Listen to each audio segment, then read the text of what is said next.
Hello everyone, Orky here, back with another sort of Convallaria video.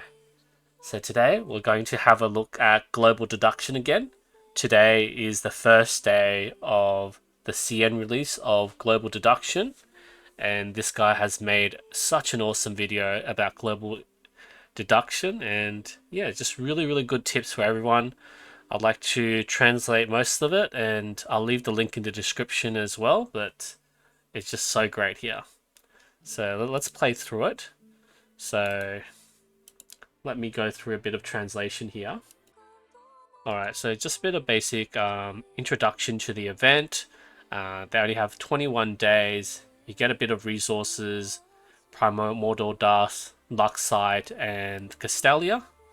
So basically the total Luxite for beating all the stages is 2,300.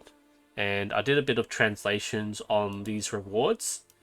So the first one is that you have to attempt global deduction once, 100 Luxite, then it's 3 times, 5 times there, and then we can see 7, 10, 15. Also legendary gear there, which is really nice. 20, 25, 30 times a Castelia there, which is really good. And this is talking about the recovery. So every day you get one basically stamina in this stage to recover your fatigue. I'll go more into depth about that later. And so this is 1 time, 2 times legendary gear there, and he doesn't go through everything, but basically from the quest rewards, there's a total of 1,100 Luxite. And on this screen it's discussing the stages. So this is beating floor or stage 5 essentially, stage 10, 15, and this is the tower of adversity currency. Let's just call it the currency. And basically with 200 of this currency you can pull for a signature weapon, and you also have 200 Luxite for every 5 stages that you complete. So he calculated the total at 1,200 Luxite here. And let me just go back and play a bit more. And yep, so it goes 50, 100, 50, 100, and there's a total of 450 of this currency. And yeah, 200 of this currency can give you a random pull at the signature weapon. So just one random signature weapon. So you're basically hitting 2 signature weapons, 2.25 signature weapons a month. Well, not a month, well, per event. This whole event is going to be that 21 days I said earlier. I'm not sure how often it comes back. Maybe it's like every month, just like 3 weeks and a 1 week break. But we're not too sure about the exact cycle of this event. Only time will tell, right? Okay, so yeah, he goes through the other stages, and this is where he discusses the units in your box here. So when we look at this screenshot, so this is stage 1, level 41, and it has a environmental effect. Increases maximum health by 100%, reduces by 50% when receiving percentage damage, cannot be dispelled, cannot be immune. So yeah, that's a bit tough if you want to like burn or use like the Luxite game to like really do HP damage on an enemy. And it has a curse, so when defeated there's a curse of the dead. Each stack causes the attacker to lose 26% of his health, and can be stacked up to 3 stacks, cannot be immune or dispelled. So yeah, it's when you kill the enemy you start dying as well, so best to use some fodder to beat those stages there. Let me go through further about this. Alright, so basically he's saying that you can use a bit of like a human wave tactic on these stages and just keep spamming multiple units to beat the stage. It can be good, but then you only have so many units raised up, and you have to keep swapping equipment per stage, which is, you know, that's alright. Equipment aren't locked, so that's pretty good. And yeah, let's have a look at this zombie stage here as well. So this is stage 9, 49 level 49. Okay, so same sort of environment as well.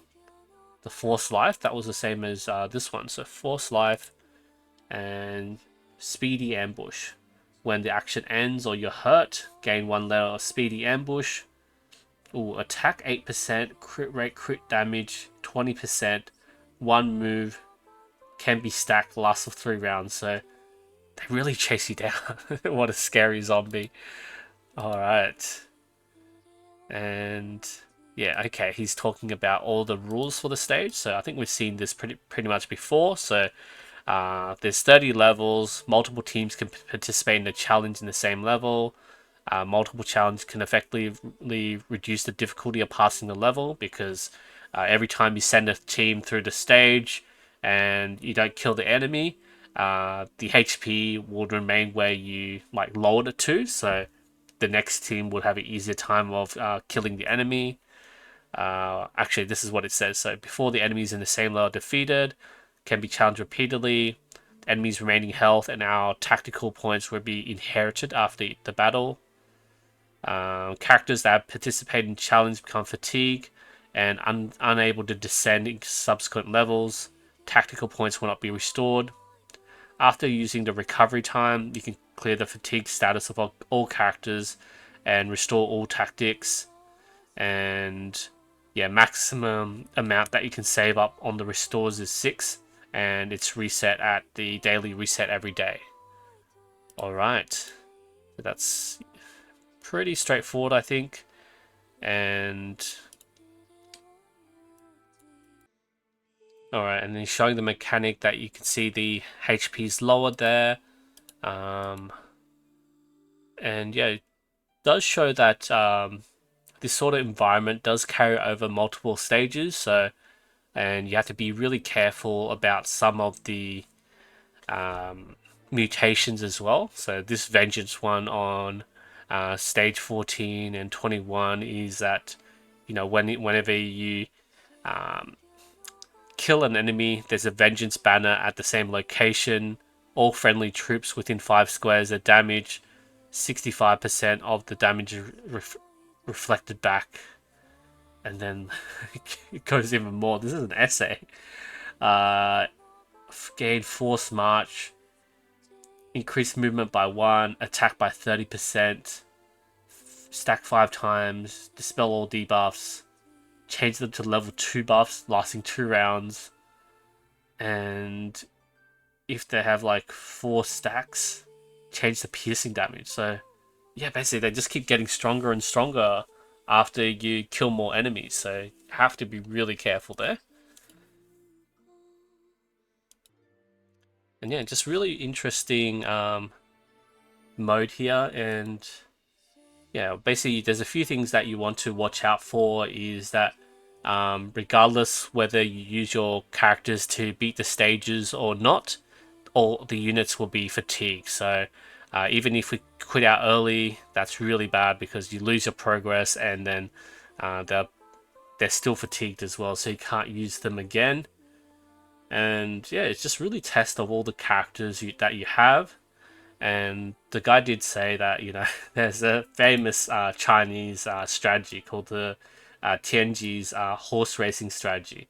Basically, like, assuming you have 3 horses of equal strength and the enemy has the same, so you use your second strongest horse against their weakest horse, you use your strongest horse against their second strongest, and then you just use your weakest against their very strongest. That way, even with 3 units of the similar strengths with the enemy, you can win 2 out of 3 matches. So basically, just use the minimum, basically the bare minimum required to beat the stage. Like for example, like the very first stage, you can probably beat the stage with like 1 or 2 units.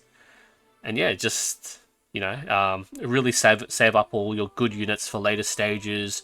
You can also look at like bring a strong unit and just some like, you know, weaker supports and everything as well to beat the stage.